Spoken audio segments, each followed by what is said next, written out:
하나님의 말씀 보겠습니다. 신약성경 마태복음 5장 1절에서 5절까지의 말씀입니다. 마태복음 5장 1절에서 5장 1절에서 5절까지의 말씀입니다. 저희 한 목소리로 말씀 같이 읽도록 하겠습니다. 예수께서 무리를 보시고 산에 올라가 앉으시니 제자들이 나아온지라 입을 열어 가르쳐 이르시되 심령이 가난한 자는 복이 있나니 천국이 그들의 것임이요 애통하는 자는 복이 있나니 그들이 위로를 받을 것이며 온유한 자는 복이 있나니 그들이 땅을 기업으로 받을 것이며 아멘. 오늘도 주 안에서 하나님 앞에 나와 예배하는 모든 성도님들과 가정 위에 주님의 평강과 은혜가 깃들이기를 소망합니다. 우리가 지금 계속해서 산상보훈의 말씀, 그 가운데 팔복의 말씀을 하나씩 살펴보고 있습니다. 우리가 두 번째에 걸쳐서 심령이 가난한 자, 그리고 애통한 자, 이 모든 것들이 복이 있는 삶이다라는 말씀을 드렸고요. 오늘은 세 번째에 온유한 자가 복이 있다라는 말씀을 가지고 함께 은혜를 나누고자 합니다.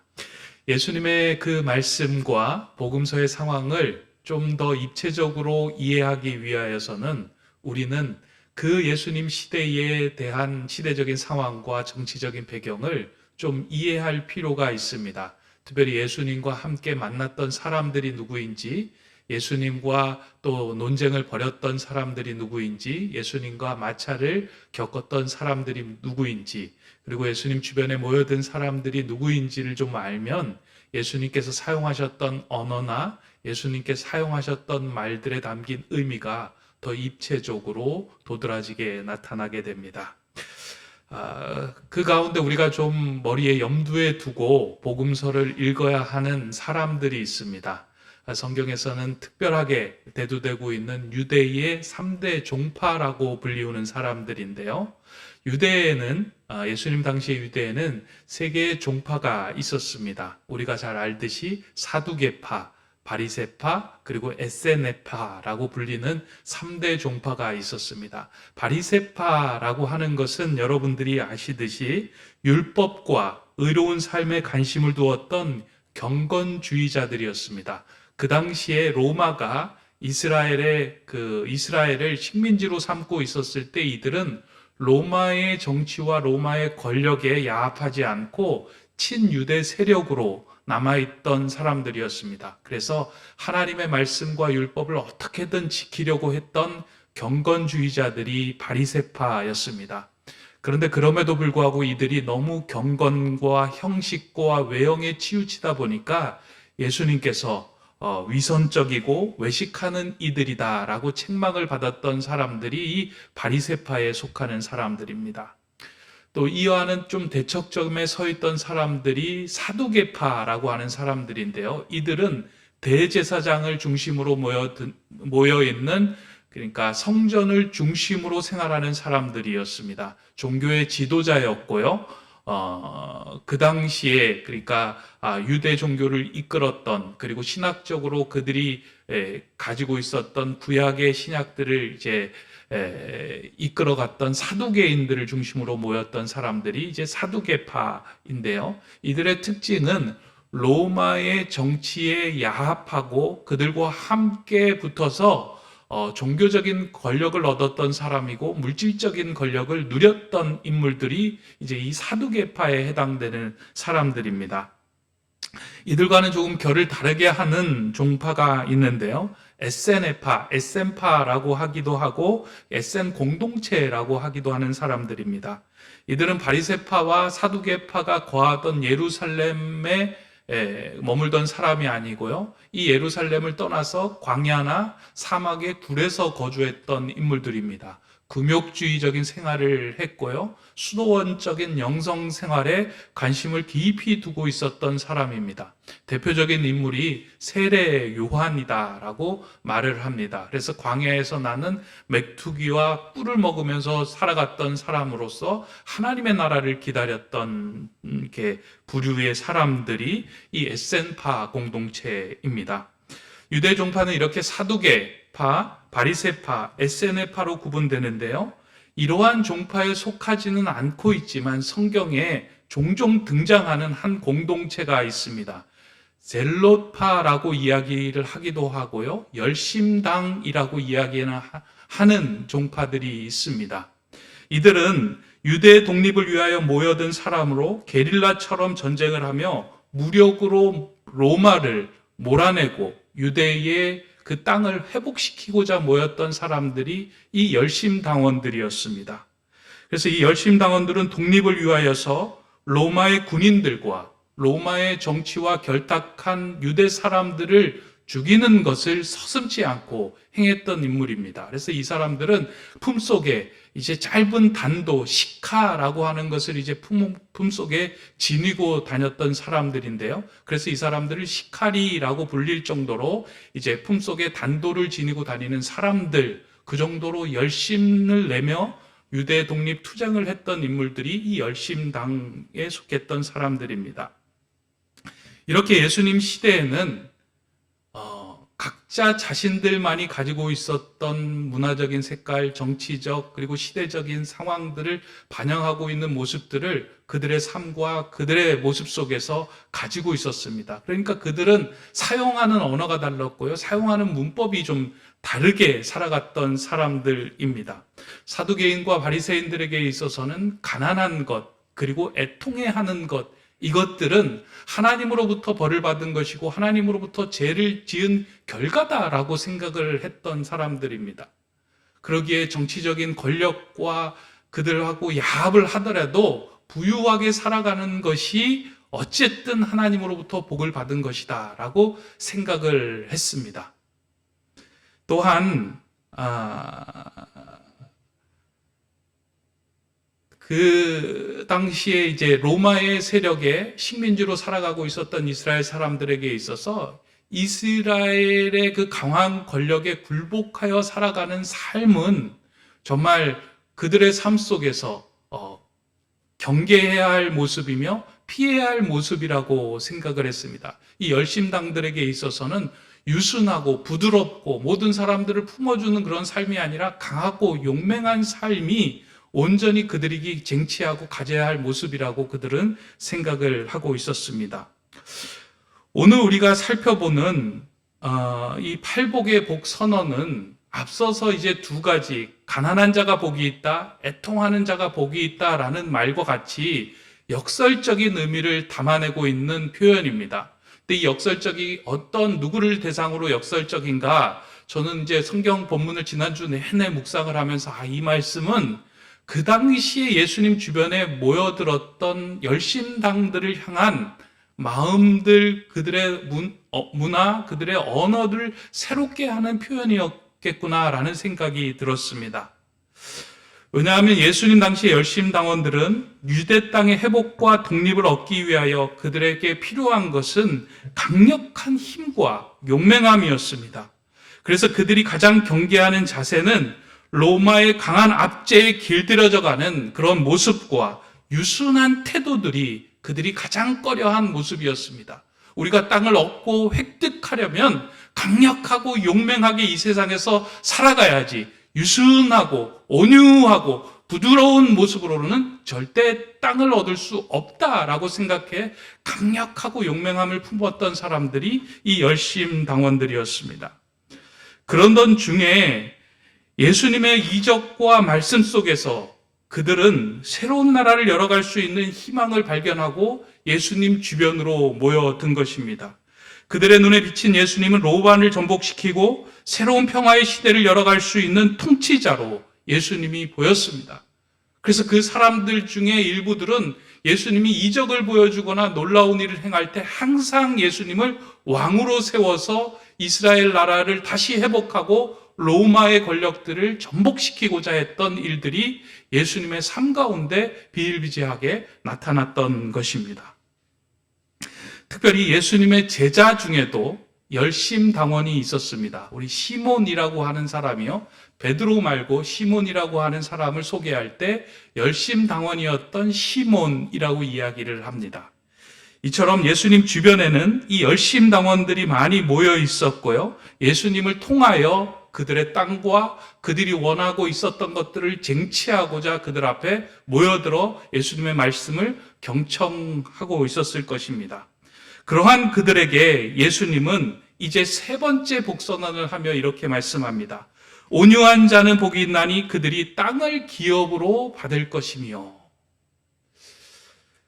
예수님의 이 복선언을 듣고 그 앞에 모인 많은 무리들이 적지 않게 놀랐을 것입니다. 왜냐하면 예수님께서 말씀하신 이 온유라고 하는 단어는 가난함과 애통함과 마찬가지로 그 당시에 피해야 할 모습 가운데, 자세 가운데 하나였기 때문입니다. 특별히 열심당원들에게 있어서 가장 꺼려하는 사람들의 모습이 그냥 물에 물 탄 듯, 술에 실 탄 듯한 그 온유, 부드럽고 온화해 보이는 그 성품이었기 때문에 그것이 복되다라고 하는 것은 예수님의 말씀이 잘 이해가 되지 않았던 선언처럼 들렸을 것입니다. 왜냐하면 그들이 들었던 그 온유라고 하는 단어는 그 당시 헬라어 단어로는 프라우테스, 또 프라우스라는 말로 사용을 했는데요. 이 프라우테스라고 하는 말은 히브리어 아노라고 하는 말에서 나온 것입니다. 아노는 가난한 자가 강한 자에게 압제를 받아 그에 의해서 길들여지는 상황을 의미하는 말이에요.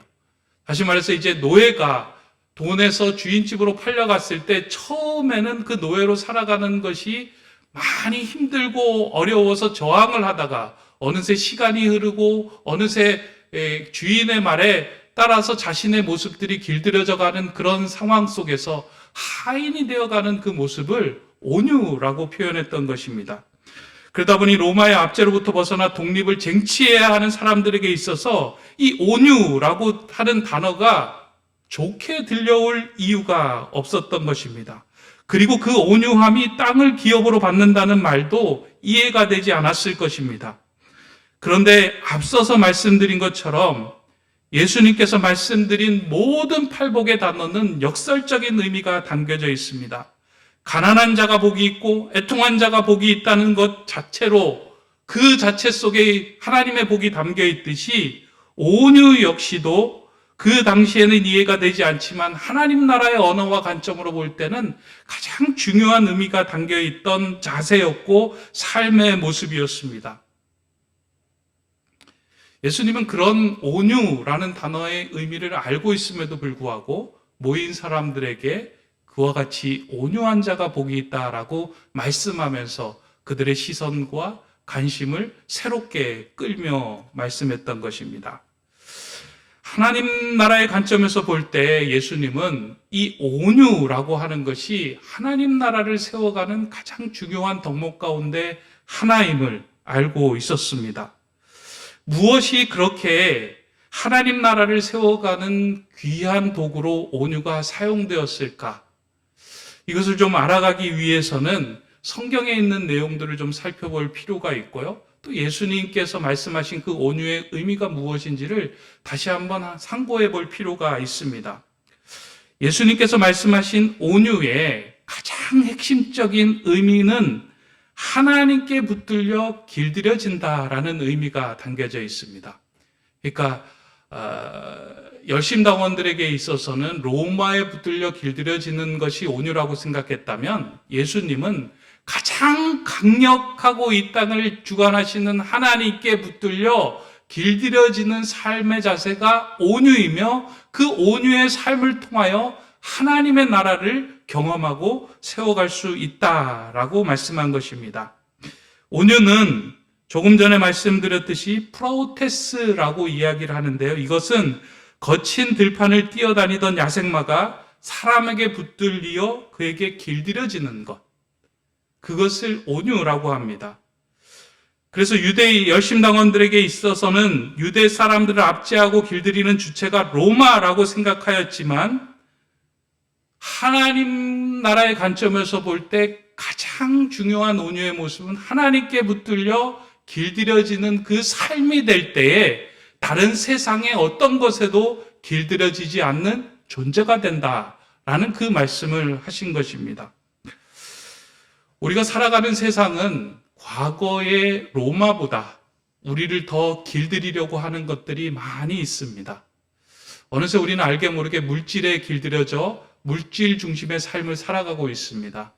어떻게 보면 요즘은 스마트폰 중심의 삶을 살아가고 있다고 해도 과언이 아닙니다. 문제가 생기고 어려움이 생기고 궁금한 것이 생기면 늘 스마트폰을 통해서 도움을 얻고 스마트폰을 통해서 세상에 정보를 얻으며 그것을 진리라고 생각하며 그 길을 따라가고 있습니다. 아닌 것 같지만 우리는 스마트폰으로 나오는 정보, 스마트폰으로 나오는 이야기에 길들여져 그것을 따라가고 있는 존재가 우리입니다. 그런데 참 여기에서 벗어나는 것이 쉽지가 않습니다. 물질에서 벗어나는 것도 쉽지가 않고요. 스마트폰으로부터 벗어나는 것도 쉽지가 않고요. 그 속에서 들려오는 정보로부터 우리를 지켜내는 것이 참 쉽지가 않습니다. 모든 거에 다 길들여져 가고 있는 상황들입니다. 그러니까 무서운 것은 그 단지 로마라고 하는 세력에 의해서 한 나라가 식민지로 길들여져 가고 있는 것보다 더 무서울 정도로 세상의 문화에 우리가 지금 길들여져 가고 있는데요. 여기에서 길들여짐으로부터 벗어나는 일은 내가 이것으로부터 벗어나야 되겠다라고 생각하고 입술을 꽉 깨물어서 벗어날 수 있는 것이 아닙니다. 그것으로부터 벗어날 수 있는 것은 더 강력한 것에 우리의 삶과 마음과 우리 인생의 모든 고삐를 내어드릴 때 그 고삐를 진 자만이 우리를 새로운 길로 인도할 수 있게 된다는 겁니다. 하나님께서 이 천지를 창조하시고요, 사람을 만드시고요, 이 역사를 주관해 나가시는데 그 강력한 하나님께 우리 인생의 고삐, 내 삶의 고삐를 맡겨드릴 때만이 우리는 우리를 길들이고 있는 모든 것으로부터 벗어나 마음속에 진정한 여유와 평강을 누릴 수 있게 된다는 것입니다. 여러분들, 하나님을 믿으십니까? 우리의 인생을 주관하고 계시는 분이 하나님이라는 사실을 정말로 마음속으로 인정하십니까? 그렇다면 여러분의 인생의 고삐를 하나님께 내어드려야 합니다. 우리 인생의 고삐를 하나님께 내어드리는 것, 그것이 온유입니다. 성경을 보면 온유함의 대명사라고 할 때 항상 등장하는 인물이 있죠. 모세입니다. 출애굽 여정을 기록해 놓은 민수기 12장 3절을 보면 하나님께서 모세를 평가하면서 그 온유함이 지면의 모든 사람보다 더하더라 라고 기록하고 있습니다. 사실 성경을 좀 읽어보신 분들에게 있어서 모세라고 하는 인물들을 자세히 들여다보면 모세의 모습은 온유의 모습이 깃들여진 모습들이 별로 드러나지 않습니다. 세상적인 온유의 기준으로 볼 때 우리는 온유하면 떠오르는 이미지가 이런 거잖아요. 온화하고 부드럽고 이렇게 여유 있는 그런 모습이 온유다라고 생각을 하는데요. 근데 성경에서 말하고 있는 온유는 이 세상적으로 말하고 있는 온유하고는 전혀 다르다라는 것을 여기에서 보여주고 있습니다. 왜냐하면 모세는 부드러운 사람이 아니고요, 강하고 용맹하고 자신의 마음을 잘 표현했던 인물이 모세였습니다. 얼마나 강렬한 사람이고 열정적인 사람이었냐면 자신이 민족을 괴롭히고 있는 히브리 군인들을 쳐서 죽일 정도로 강력하게 자신의 마음을 표현했던 인물이 모세입니다. 그래서 때로는 강력하게, 때로는 냉정하게, 때로는 열정적으로 살아갔던 인물이 모세인데 왜 하나님께서는 모세를 온유함의 대명사로 그리고 많은 사람들보다 더 온유하다라고 이야기를 했을까? 우리가 그 부분을 좀 들여다볼 필요가 있습니다. 대부분의 사람들은 모세가 광야에서 40년간 거하면서 성품을 갈고 닦아서 온유한 성품을 가지게 되었다라고 말을 합니다. 그런데 온유는 우리가 우리의 힘으로 갈고 닦아서 주어지는 성품이 아닙니다. 타고난 성품은 아니에요. 우리 속에 잠재되어 있던 것들을 갈고 닦아내어서 온유한 사람으로 갈 수 있는 그런 성품을 얘기하는 것이 성경에서 말하는 온유가 아닙니다. 혹시 여러분들 가운데 저분은 온유하다, 저분의 성품을 보니까 참 온유하게 생겼다라고 이야기하는 그 온유와는 좀 맥을 달리한다는 것입니다. 온유는 하나님께 붙들린 자가 자신의 인생을 자신의 힘으로 이제 펼쳐갈 수 없음을 깨닫고 자신의 고삐를 하나님께 내어드리는 것, 이것이 온유예요.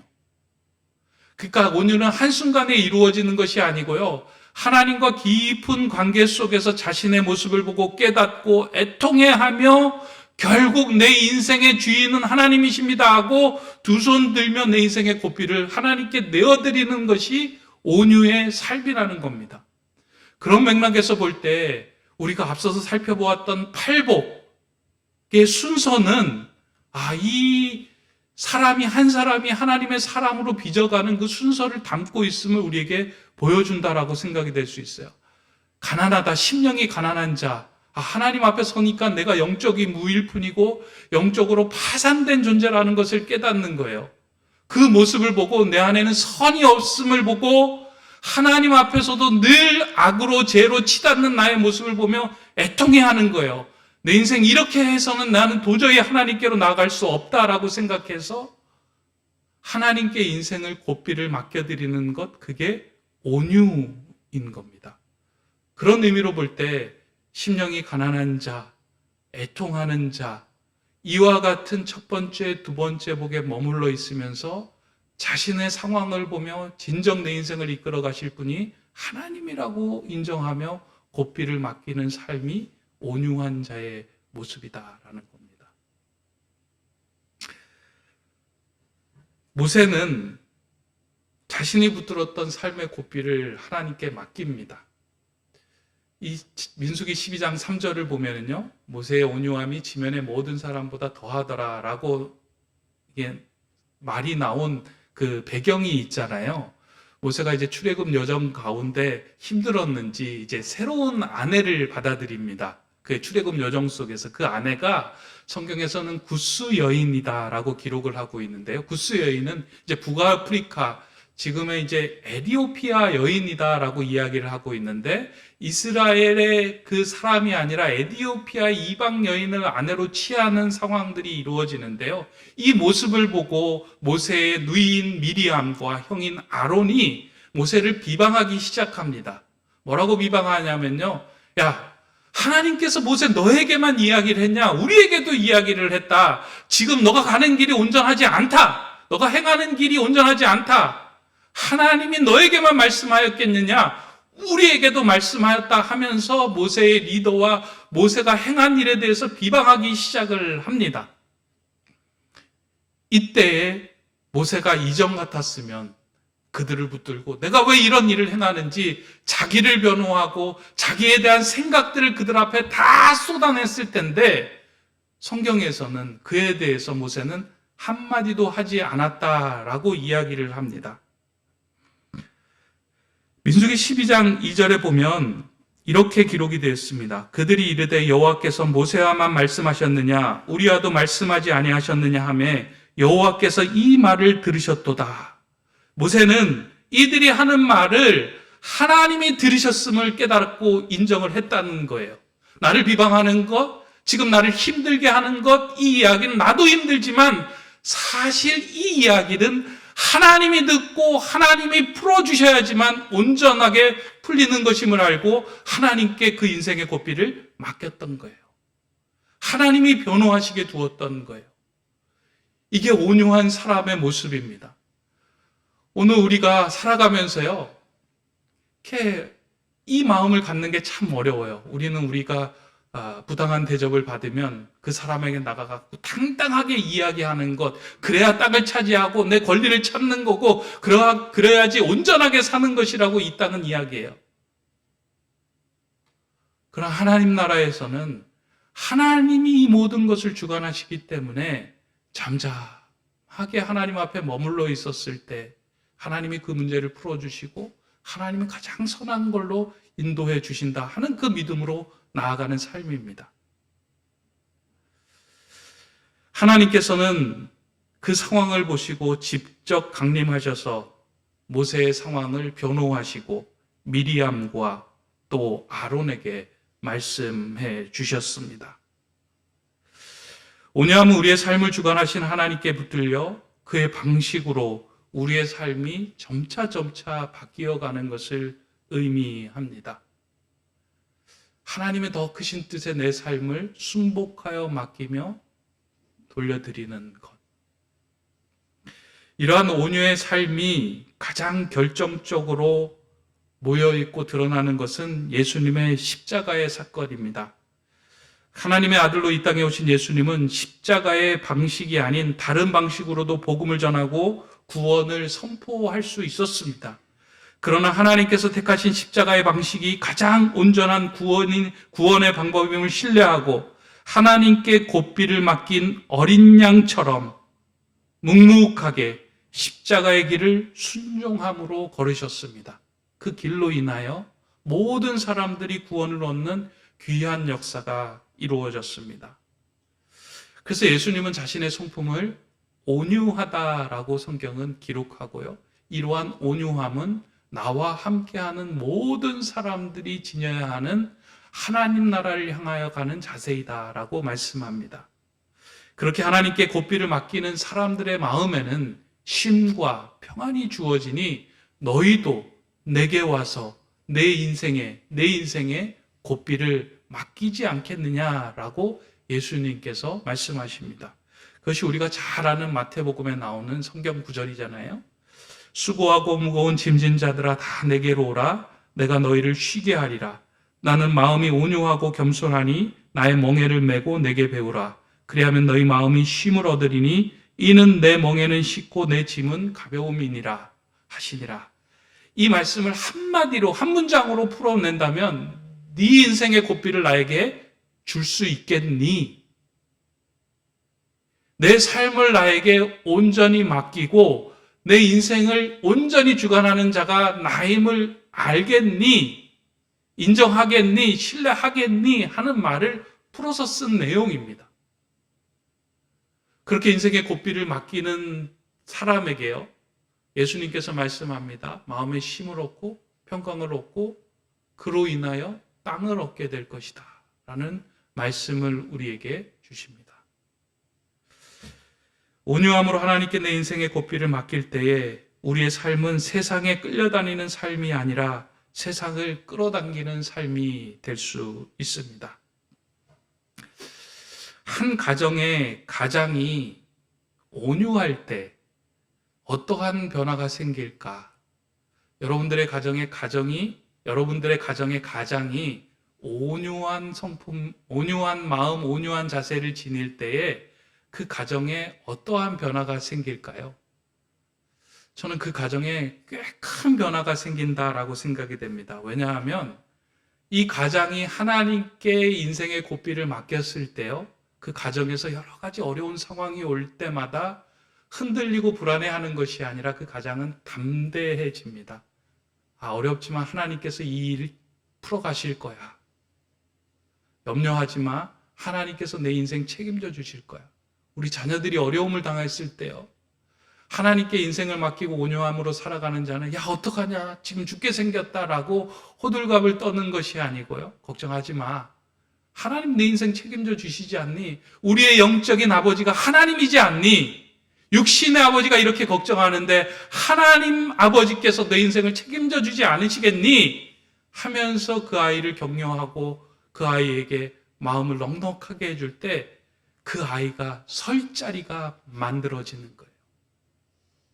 땅을 기업으로 얻는다는 것이 한 사람이 설 자리가 넉넉하게 만들어진다라는 의미를 포함하고 있습니다.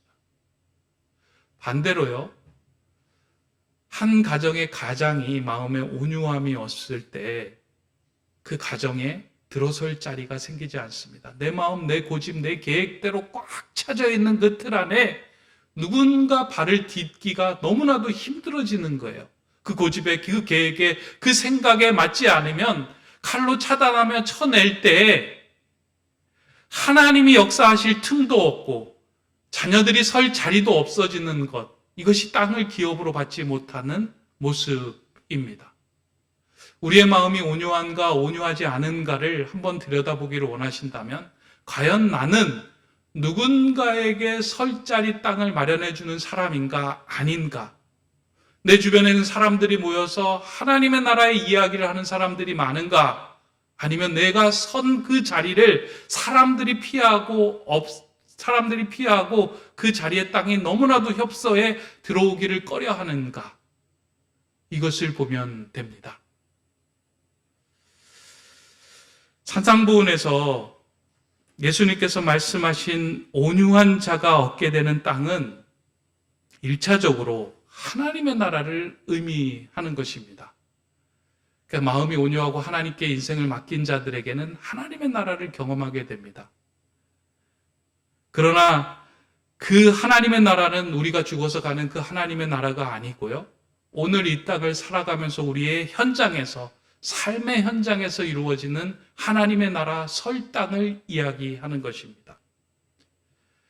로마의 그 권력을 무너뜨릴 수 있는 힘은 강력한 이 땅에서의 우리의 육신의 힘이 아니라 하나님께 온전히 붙들려 세상의 문화에 길들여지지 않고 살아가는 사람들이 점점 늘어날 때에 하나님의 나라가 회복되고 하나님의 방식이 그 나라를 통치하게 될 때에 하나님 나라가 세워지는 것입니다. 우리 가정에서도 세워지는 그 하나님의 나라는 온유함으로 주어집니다. 이제 말씀을 맺고자 합니다. 이 온유함은 우리 높은 뜻 세움교회 성도님들이 평생 우리의 마음속에 간직해야 할 하나의 자세다라고 생각합니다. 우리 교회가요, 하나님 나라 같이 세움이잖아요. 같이 세운다는 거는 사람들의 설 자리를 마련해 준다는 의미예요. 늘 우리 교회에서 이제 집사님들, 권사님들이 기도할 때 태계원에 세워주신 이 교회가 이 태계원 지역에 할 역할을 하게 해주십시오라고 기도하는데요. 그 기도의 제목이 바로 이겁니다. 누군가 설 자리를 마련해 주는 것. 그것은 우리의 온유함을 통해서만 주어집니다. 그 온유함은 하나님께 내 인생의 고삐, 하나님께 우리 교회의 고삐, 하나님께 우리의 삶의 전반적인 고삐를 내어드리는 그 사람, 그 교회, 그 가정을 통해서 세워집니다. 오늘 이 말씀을 통해서 다시 한번 내 고삐를 내가 내 손에 쥐고 살았다면 그 고삐를 다시 한번 하나님 손에 맡겨드리며 내 인생을 주관하시는 분은 하나님이십니다. 고백하며 나아가는 저와 여러분 되시기를 주님의 이름으로 축원합니다.